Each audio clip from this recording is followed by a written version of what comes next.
retour à l'espace vert de Libala, inauguré cet après-midi dans les locaux de la télévision togolaise à l'occasion des 5 années de l'émission Libala. Voilà pour le sommaire. Bonsoir et bienvenue au 22h30 sur la télévision togolaise. D'abord, ce message au courrier départ du chef de l'État à Sa Majesté Harald V, roi de Norvège.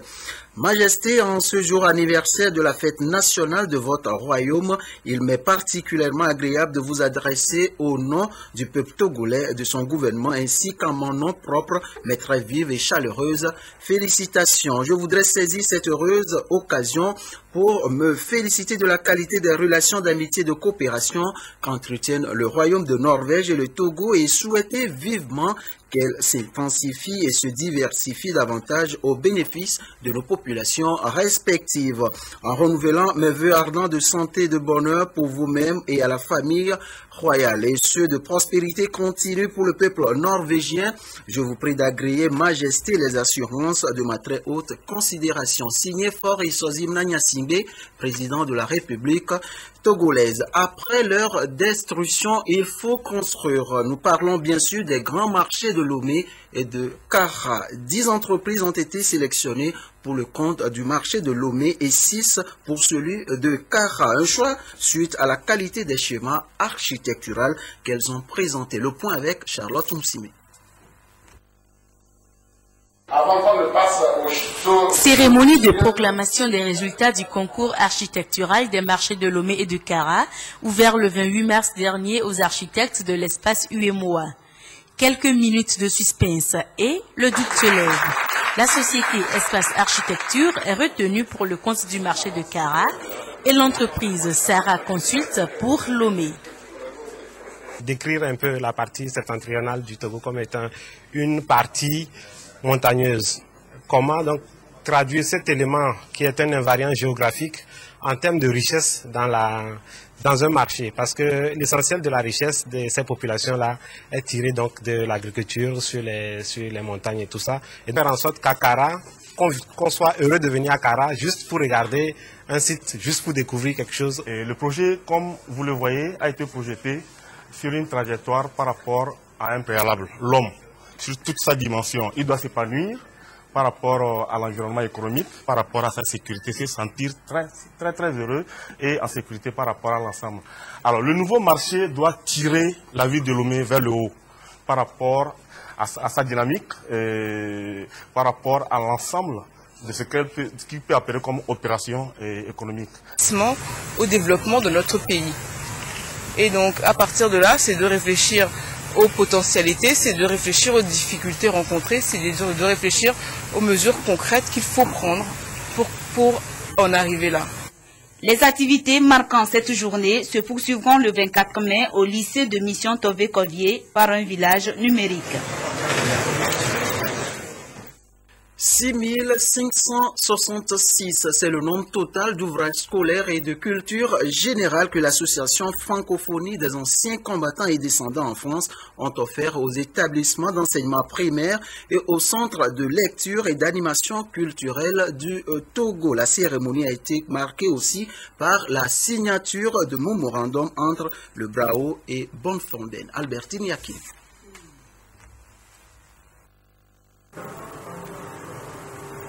Les actions menées par Bonfonden Togo en matière d'appui à l'éducation sont reconnues ce jour par l'Organisation internationale de la francophonie à travers son bureau régional pour l'Afrique de l'Ouest, BRAO.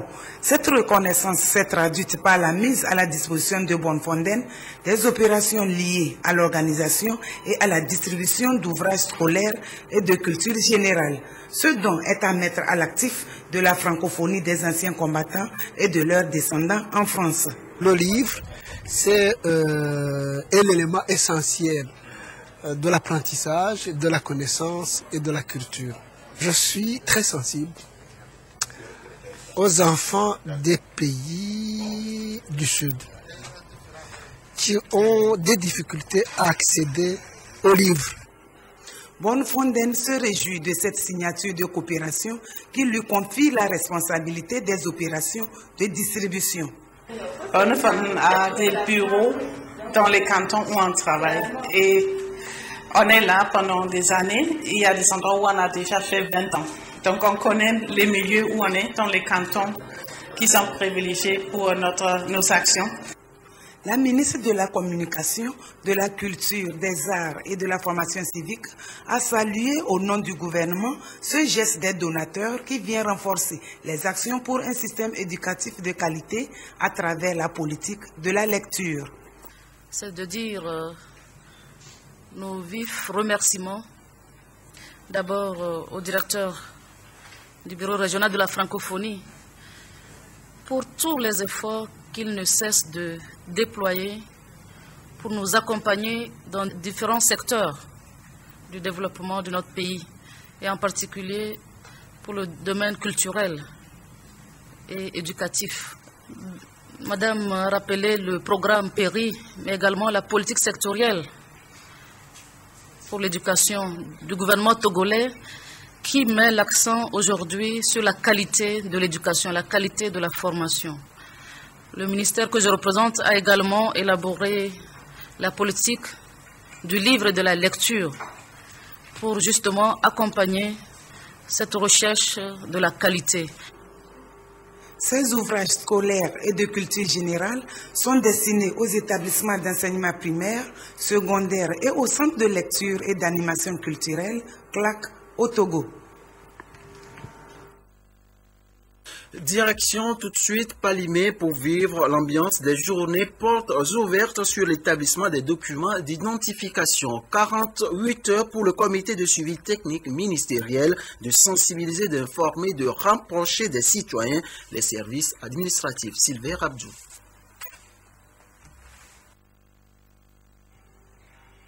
Palimé dans le Cloto.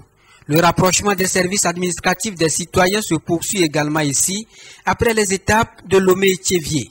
Les populations vont donc se faire délivrer en un temps record un certificat de nationalité, une carte d'identité, un titre foncier ou un passeport.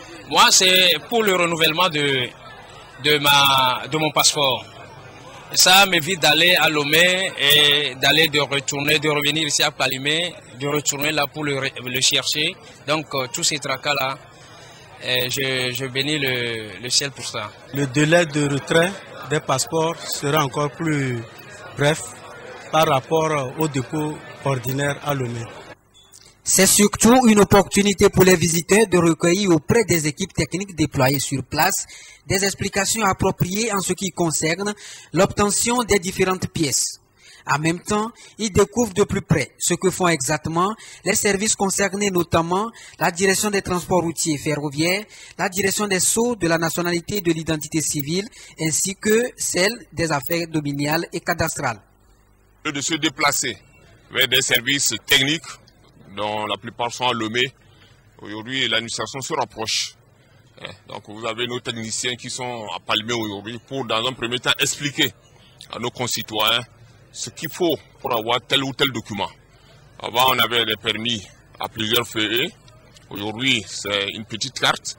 Ça veut dire l'évolution que le gouvernement a apportée dans l'établissement de ces documents.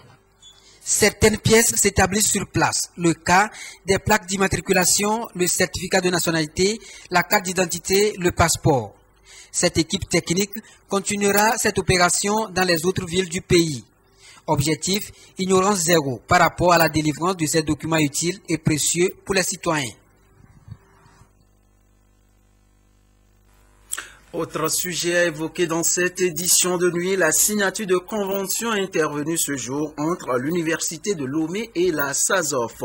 Un partenariat pour assurer une meilleure planification et coordination des actions d'intérêt commun qui existent entre l'Université de Lomé et la SAZOF. Les relations de partenariat entre l'Université de Lomé et la SAZOF, service d'administration de la zone franche, remontent en 2005. Et depuis, dans un esprit de partage d'intérêts, les deux institutions s'engagent dans divers domaines d'activité. En témoignent les apports multiformes de la SAZOF pour la réalisation de certains projets à l'Université de Lomé, dont celui de l'équipement du laboratoire de la Faculté des sciences. Aussi, des études ont-elles été réalisées par l'Université de Lomé pour la bonne marche de la SAZOF. La signature ce matin du protocole d'accord ne vient que renforcer ce partenariat. Avec l'ouverture bientôt de la SASOF sur une promotion beaucoup plus large de l'investissement au Togo, il est nécessaire que l'université soit associée à cette ouverture et que l'université puisse mettre ses compétences à la disposition de la SASOF ou de la PIZF qui vient bientôt pour pouvoir mener à bien cette mission. Désormais, un cadre de réflexion et de concertation entre l'Université de Lomé et la SASOF est créé et va toucher plusieurs domaines, entre autres des stages et formations, des incubations et projets stratégiques, la coopération en matière d'études et de recherche, l'appui à la formation universitaire. Les domaines d'intervention sont très divers. Il y a ce qu'on appelle la consultation, mais il y a aussi le domaine de l'ingénierie, il y a le domaine environnemental, etc. Tous ces domaines-là intéressent évidemment les entreprises qui fonctionnent au sein de la zone franche, et donc l'université peut apporter son concours évidemment pour améliorer sur tel ou tel point un ensemble de préoccupations de la SASOF. À cette rencontre d'échange, les responsables de la SASOF ont annoncé que dans quelques semaines ou mois, la SASOF va devenir APIZF.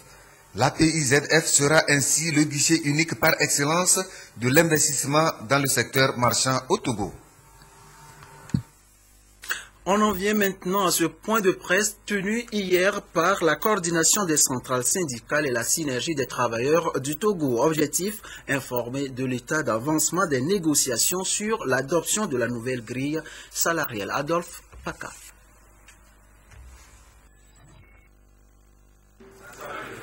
Face à la presse, la coordination des centrales syndicales et la synergie des travailleurs du Togo dans un exercice de compte-rendu de leurs activités. Depuis le 5 mai dernier jusqu'à ce jour, des rencontres se sont multipliées entre elles et le gouvernement. Sur la table des négociations, toujours l'adoption de la nouvelle grille salariale en vue de l'application effective du statut de la fonction publique.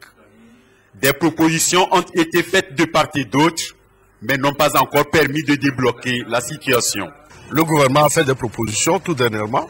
Et cette proposition, nous l'avons vue comme étant une proposition qui n'avance pas, qui ne fait pas avancer les choses. Et les organisations syndicales se sont consultées et ont fait une autre proposition qu'elles ont remise au gouvernement. Mais cette fois-ci, nous avons remarqué que les discussions s'apiétinent toujours. Selon la proposition faite au gouvernement sur la base de la valeur indiciaire en vigueur, 1039,5 points, un total de 280 points viendrait s'ajouter à chaque indice pour toutes les catégories sauf D qui connaîtraient 110 points. Les allocations forfaitaires des 20 000 et 30 000 seraient converties en points d'indice. 195 points pour les B, C et D et 290 points pour les A.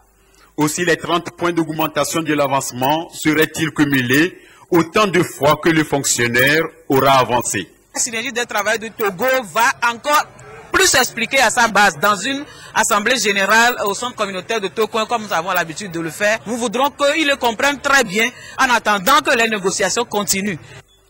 Les échanges ont permis aussi aux journalistes de mieux comprendre la position de chaque partie prenante et des actions en perspective en vue d'aboutir à une solution satisfaisante. Parlons végétarisme à présent et ce point de presse organisé hier pour sensibiliser tout un chacun sur les méfaits de la consommation de l'espèce animale. Firmé à Dinari. Pour l'indépendance, Monseigneur Dossé a contribué par cette élévation. Nous parlons végétarisme et ce point de presse organisé hier pour sensibiliser tout un chacun sur les méfaits de la consommation de l'espèce animale. Firmé à Dinari. Qui se levait ainsi sur tout un peuple.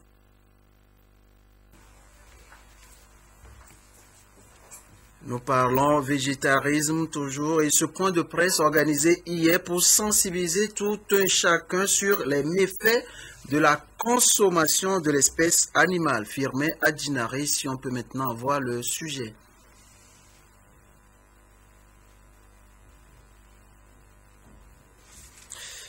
On poursuit avec ce communiqué du président de l'Assemblée nationale. Le président de l'Assemblée nationale informe les honorables députés que la 7e séance plénière de la première session ordinaire de l'année aura lieu le mardi 20 mai 2014 à 9 h au Palais des Congrès, siège de l'Assemblée nationale, signé Dama Dramani, président de l'Assemblée nationale togolaise. Dans le reste de l'actualité, a signalé les travaux de la 112e réunion du conseil d'administration de la CICARE ouvert ce matin à Lomé.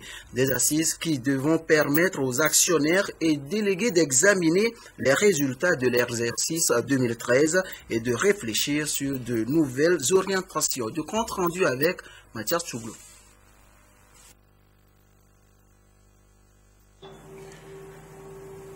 Créé en 1981 par les États membres de la Conférence internationale des contrôles d'assurance, devenue depuis la signature du traité ciment en 1992, CICARE, la compagnie qui a commencé ses activités en 1984 regroupe aujourd'hui 12 États d'Afrique centrale et occidentale.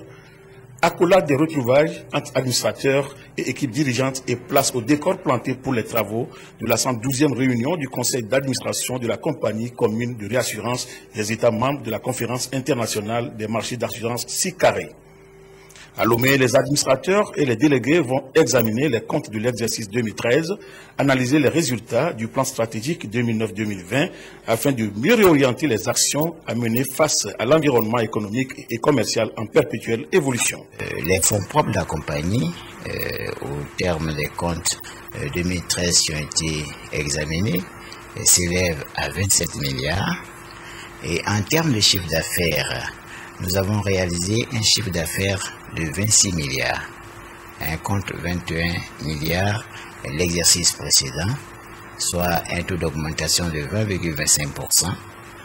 Et par rapport aux prévisions du plan stratégique, parce que le plan stratégique avait prévu un chiffre d'affaires au niveau de l'exercice 2013 de 20 milliards. Donc ça fait 130% de réalisation. Donc comme vous le voyez, aussi bien au niveau de la situation financière qu'au niveau des activités, les prévisions ont été atteintes et même dépassées. Avec un capital social estimé à 20 milliards de francs CFA, 65% détenus par les 12 États membres et 35% par les institutions financières, banques de développement et sociétés d'assurance, la CICARE entend promouvoir le développement des activités nationales d'assurance et de réassurance dans les pays membres. Elle veut également favoriser la croissance des capacités de souscription et de rétention nationale, sous-régionale et régionale afin de mieux contribuer au développement économique de la zone ciment en particulier et de l'Afrique en général. D'appui aux initiatives économiques des jeunes, Fayège a bouclé ce jour les 3 jours de journées portes ouvertes sur l'entrepreneuriat des jeunes. Des journées qui ont permis à la jeunesse togolaise de se faire une idée sur comment créer sa propre entreprise. Gérard Lagoudou, Nathalie Panigué. 3 jours d'ateliers, d'expositions et de conférences pour amener la jeunesse togolaise à renforcer ses connaissances dans la culture entrepreneuriale et dans la protection de l'environnement à travers la bonne gestion des déchets plastiques. Le Fayège, en élaborant un tel projet, entend favoriser l'auto-emploi des jeunes. Nous avions eu des ateliers pratiques de la fabrication d'une machine de recyclage de déchets plastiques. Nous avions eu des ateliers sur les secteurs porteurs, les créneaux porteurs en agriculture, en élevage, en divertissement, en art, en design.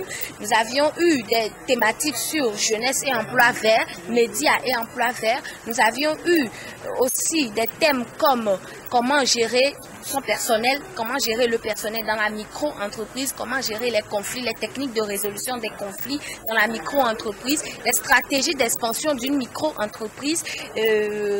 Aujourd'hui, nous venons de clôturer avec comment négocier et gérer son crédit. Nous avons prévu avoir une participation de 300 jeunes, mais là, nous avons fait le double et c'est plus qu'une joie pour nous.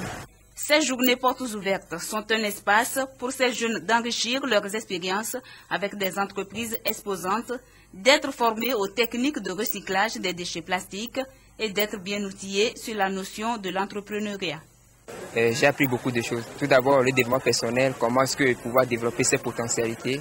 Et nous avons remarqué que nous avons des potentialités, comment les libérer pour pouvoir créer de la richesse. Et moi, ça m'a beaucoup plu. On nous a formés par rapport au crédit que le FAEJ nous octroie, par rapport aux réalités qui sont cachées derrière ces crédits, comment il faut gérer ces crédits. Je suis confiante, je suis sûre que je vais les mettre en place.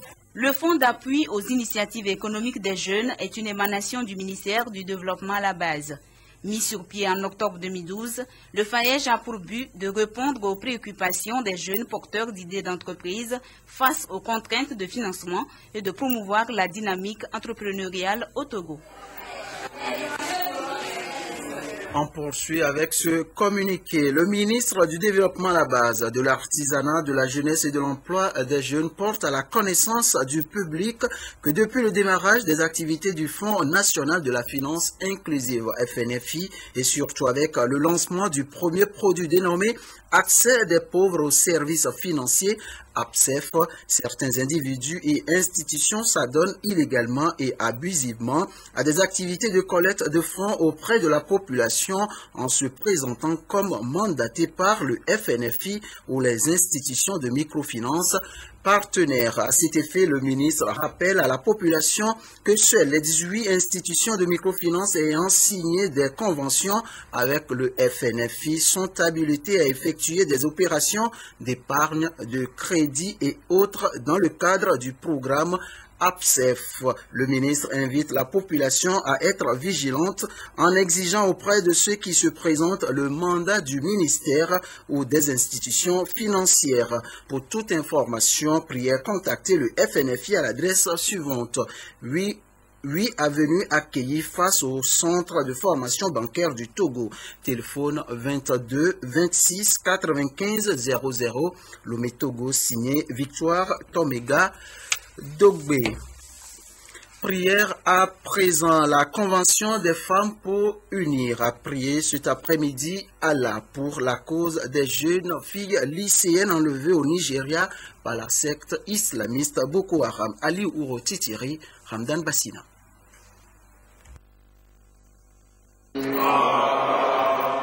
Une prière musulmane pour obtenir la libération des jeunes adolescentes enlevées par la secte Boko Haram au Nigeria. Une initiative de la Convention des femmes pour unir, pour implorer la miséricorde d'Allah afin que ces otages recouvrent leur liberté. Nous avons demandé à l'imam de prier dans ce sens. Et la Convention des femmes pour unir soutient les femmes nigérianes dont les filles ont été enlevées. Et nous demandons à Boko Haram. Effectivement, avant ça, je voudrais dire que l'islam, c'est la paix.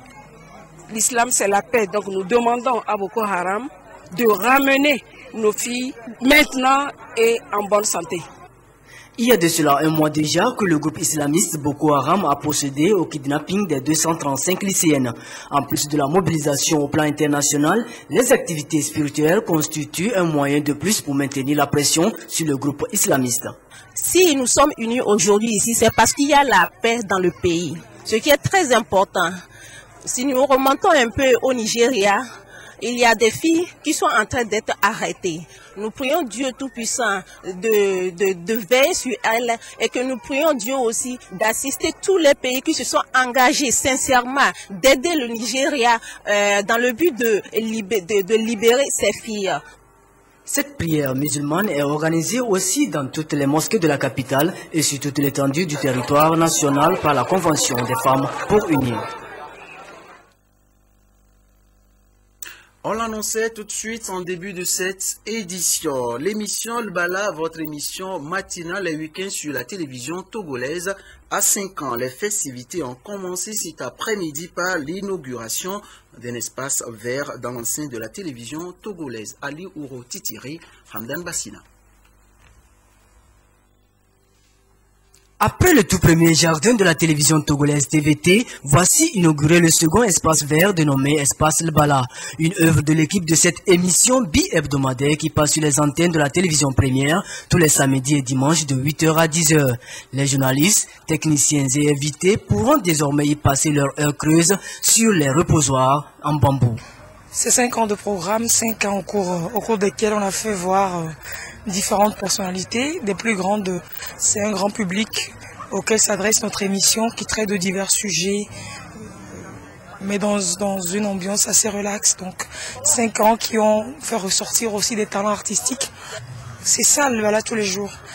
5 ans d'existence de cette émission à caractère culturel et social, et les promoteurs entendent apporter de l'innovation dans ce programme destiné au grand public.